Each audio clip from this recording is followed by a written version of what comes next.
Hi, Andrea. How are you? Hi, I'm very fine. And you? I'm good. I'm good. How was your day? That was a little calm today, but the weather is so hot right now. Okay, this is bad. But well, Andrea, I'm happy that you could enter the meeting. So I will ask you a little questions, a few questions, sorry.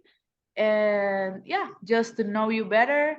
And if you want to the job, that would be helpful. Um, of you and of me too. So I will start with context a question. Can you tell me about your teaching background and your experience, please? Okay, yeah, it is a pleasure for me too to be in this meeting.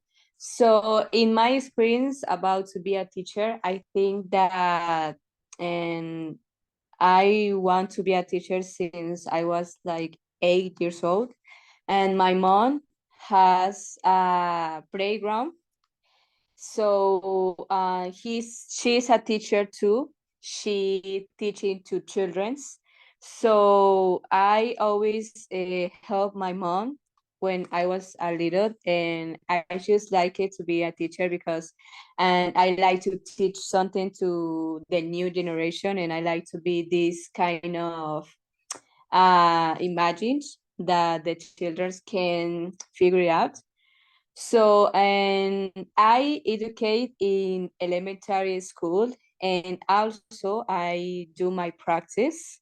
So, also, they can be a bit noisy because sometimes the students and the fact that to be a teacher and it's a little complicated sometimes.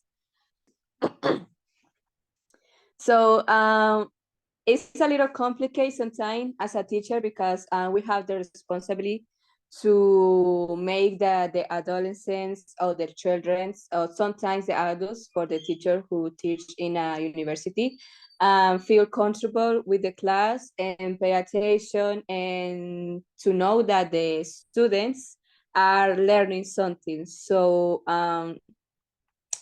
but in Constance, and I like that the classes have a little fun. So in my experience as a teacher, um, I like that the in my classes, in my opinion, in my classes have a lot of fun, and I have a great experience with students. I think that I have a lot of patience too, and I learning a lot in all my years to teaching to students.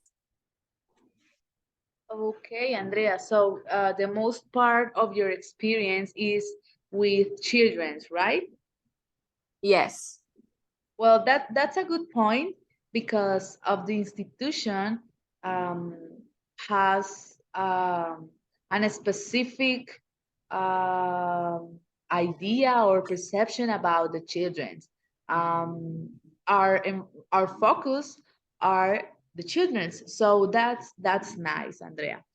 But well, teaching to children, it's not an easy labor. It's not an easy job and needs a lot of effort and dedications from the teachers. So, how do you approach a lesson planning and preparing for your classes? What is the method?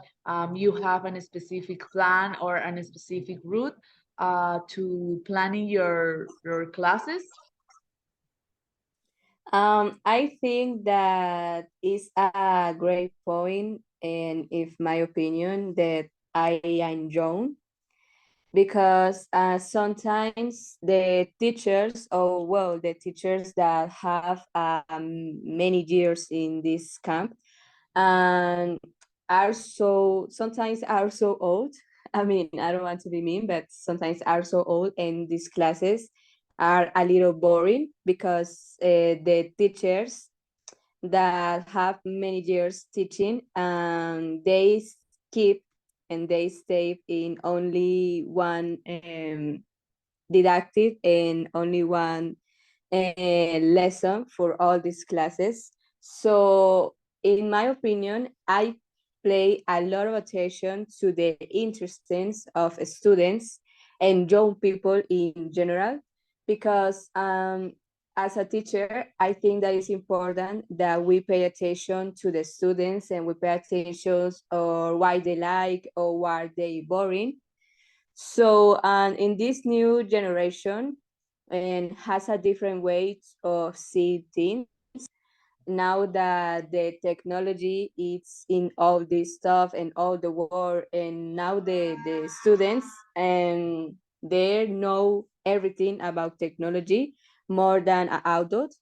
So I pay a lot of attention to implement these interestings in my class and adapting the teacher to their age, because sometimes we can teach the same lesson plans to our children and to our adults, so this is kind of a little different of age. So I consider that it's very important that we know what is the topic of the class, what is the age of the class, and all of these things to make a lesson plans. Okay, that's interesting because you are taking into account a lot of topics and a lot of things that are really, really important. But I need to know, or well, I want to know, how do you incorporate the technology into your teaching when you are planning a lesson? You taking into account the technology also, or not? I incorporate a lot the technology in my classes. I think that is a great topic, and I think that is a great help to the class. And the audiovisual media like films, like sketch, they are very important, and also funny sketch to cap the interesting of the students, and also the music. I think that the music is a great point to learn an idiom, especially because if you listen music all the time in the language that you want to learn, you are going to be more prepared about all the pronunciation and the listening. Uh, when I was a child, I listened English music all the time, and that's where I think that this helped me a lot about the pronunciation. Also, the use of the tick is really important. Um, in the school practice that I'm doing, and they have a special room for, it's called bilinguals, because they have a lot of computers, and in these computers, the children's of the students, they play some games in English, and they have a platform where all this is agreed. So I think that is very important to incorporate the technology in the classes, uh, especially in the students, because the students have a lot of technology ways to learn. And I think especially in platform. So, and also I prepare my class, and I search a lot, and all of these applications and all of these apps that you can use in your class and you can incorporate in your class. And sometimes these apps are really funny, so the students have attention to this topic. Okay, that's nice to me because here in our institution we use a lot of technology, and it's really important to us that you, as a teacher or as an aspirant teacher, um, you could incorporate the technology because the students are really used to use the technology. So. Um, Going to the next question. You told me before that when you are planning your classes, you taking into account stuffs like the age of the students, the topic of the class, and yeah, everything about it. So how do you differentiate an instruction to meet the needs of students with diverse learning styles and abilities? I think that the students are a bit complicated sometimes to catch their attention. And as I say, with the lesson plans and to preparing the class, and for example, once again, a teacher told me like idea or like can say like a phrase that I never forget, that you can teach a topic to all these people, but you can teach in a different way. I mean, I can, for example, teach the animals, but in the children, I can choose a different game, and for adolescents too, and for adults too. I mean, you can teach an idea or an opinion to all the people, but the difference is that the age of the people. So, especially with teenagers, which I consider to be the most difficult file to teach. So teaching must be inclusive and take care of the comfort of the students. I like that the topics that I'm going to learn is going to be confidence, and is going to be that the students can be the opportunity to respond or to make more participate the class. Okay, but how do you assist the student learning and adjust your teaching accordingly? Here in the institution, we have different students with a specific and special needs. So, what is the way that you could use or you would use to adjust your teaching accordingly each student and each situation? And I think that it can be implement the respect with the students. And I think that creating awareness that we are not equal and they each person advance in their own way and behaves differently. I talk about the inclusion. I talk about a lot about this because I think that we need to be more interested in the class, is to know the other students that everybody thinks in a different way, and that's okay. So, and especially the truths of the students are elemental part to obtain a present every in this classroom. I think that the students need to know that they are learning something, and all of these things is for the best way, and is for be a person one day. So I think that the respect, the participate part, the enthusiasm, obviously, and the knowledge. Okay, right. You've been talking about the inclusive environment and the students to make them comfortable and everything about it. So, how do you create a positive and inclusive classroom environment for all the students? I think that a great help to know that students are to be respect each other is talking with them. And I think that is important that the class, or well, the school, have a little meeting with the teacher and the students to talk about important issue. And for example, in the school that I do my practice, they have a meeting with the teacher that is charged in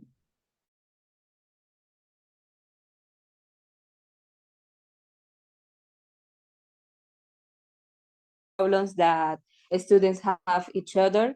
And also in this school, they have a big problem about the bullying and about the grooming and the bullying in the social media. So I think that the students need to know that the bullying is something bad that could have consequence, and they are in the school to learn, to make friends, and to have a great time in the school. Okay, well, I agree with a lot of your ideas.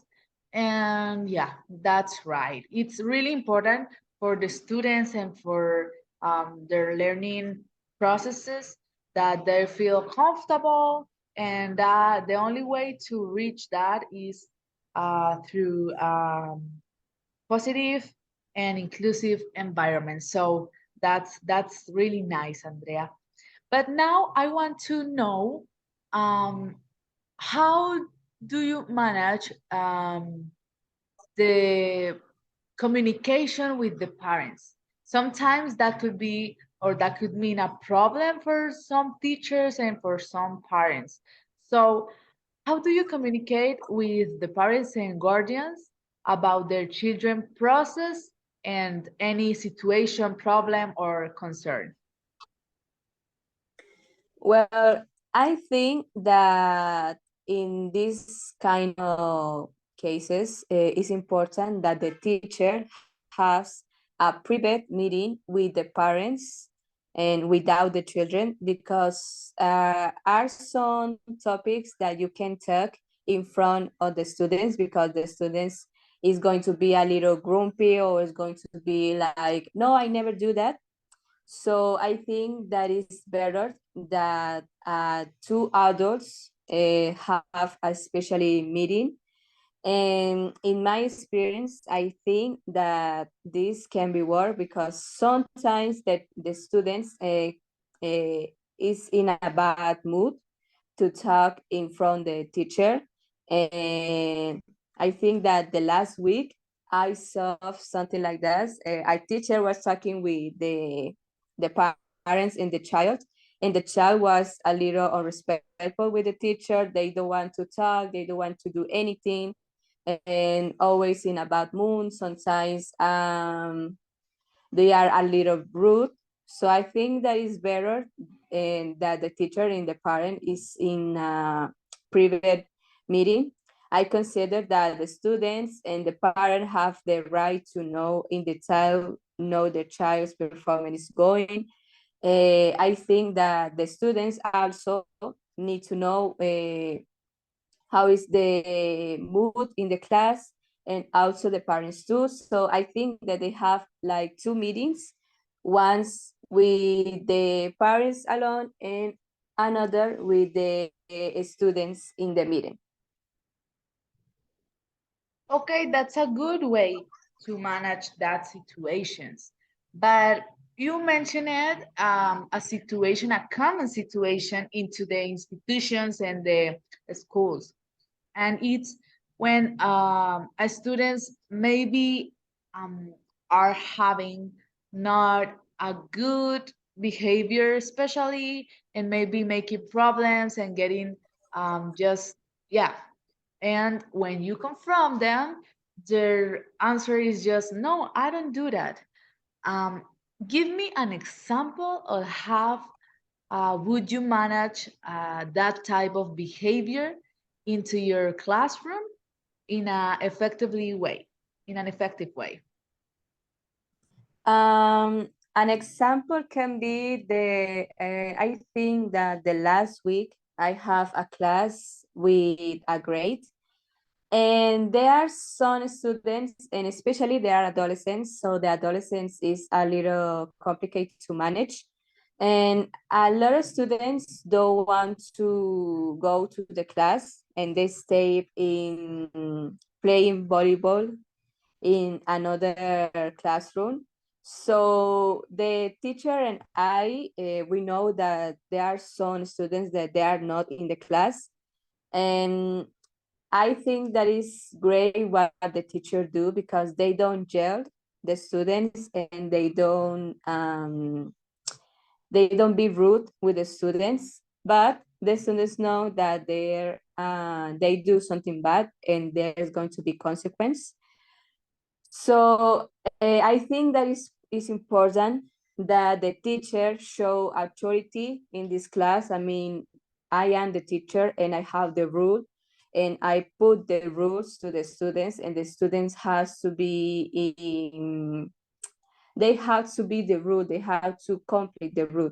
So I think that it's important that the teacher has a control in this class, especially with adolescents. Sometimes the adolescents lose control and do whatever they want.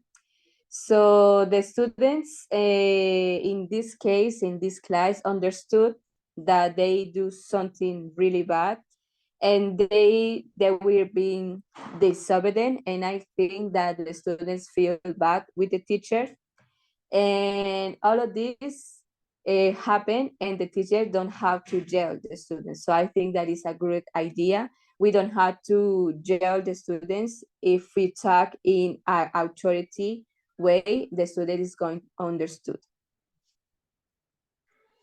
Okay, Andrea, that's interesting. Um, but well, going to another section of questions. I assume that as a teacher, it's important to you keep updated with the techniques and approaches and everything about it. Am I right? That's important for you? Yes, this is great. Okay, so how do you stay current with the new teaching techniques and trends and research? What is the technique or the route of you for you, sorry, to stay current with everything about it? Um, I think that I am very active in social media. I think sometimes I am adolescent too. And I am very active in Instagram and Facebook, Twitter. So I always pay attention why the students share. And in my last practice, the students find my profile on Facebook and they tell me this that we can be friends on Facebook. So I accept. And the some I have experience. One students uh, write me and text me that they have problems with the family. So I think that I be too a little, I don't know, like why this child, if the students text me like he don't know me or he don't have the confidence with me, but they also do it. So I have a little graceful with this action, and I tell her that he needs to be a little patient in this situation because in the end of the day they are the family. So I like to that the student feel confidence with me, and I like the students do the things because and this is the way that they told me that they have a trust in me. So the best tool is to keep up to date with teenage issues is show the teachers, the students that I care about them. I care all the issues and I care what the problems that they happen because the adolescence is a critical phase that all that is a critical phase that is a little complicated sometimes and is a little complicated sometimes for the students. So I like to be in this part on the social media, especially because the social media is a excellent point sometimes and it's a critical point because all that you want to know is in the social media. The teenagers share the problems in social media, sometimes on Facebook or sometimes on Instagram. So we are pay attention to this. especially in, for another example, the last week, one student create a profile on Instagram, but in the bad mood. It's going to be a little bullying on Instagram, and I found the account, so and all of the teachers found it, so we can stop the profile and we made something about it. So I think that the teacher especially has to be in a social media, because if you want to know better your students, you need to find this profile in the social media, because all of the problems that the teenagers have, they only share in the social media like Facebook, Instagram, or Twitter.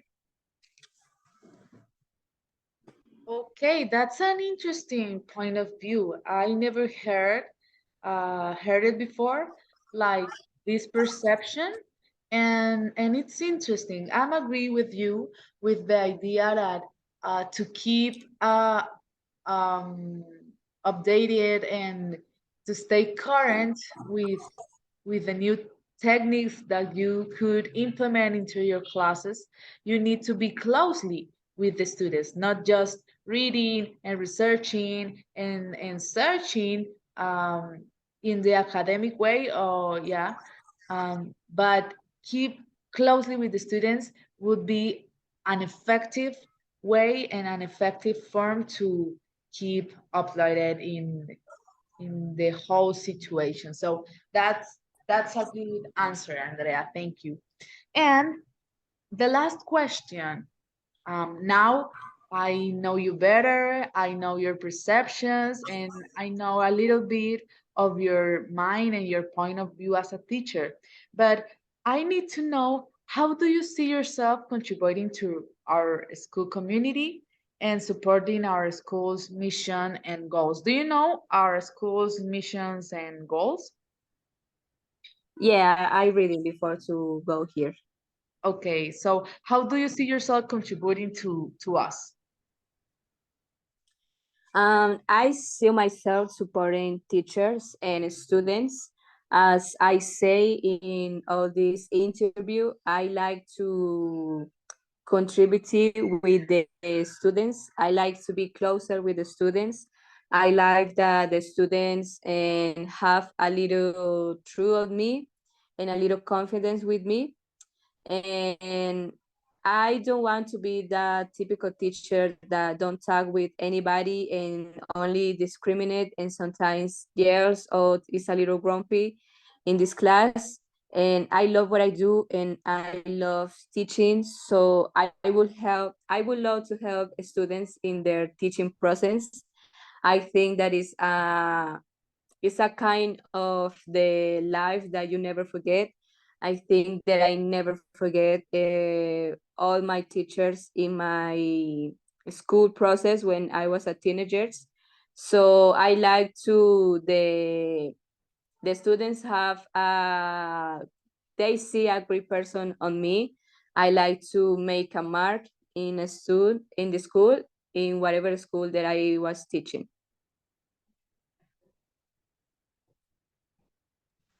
Okay, Andrea, thank you.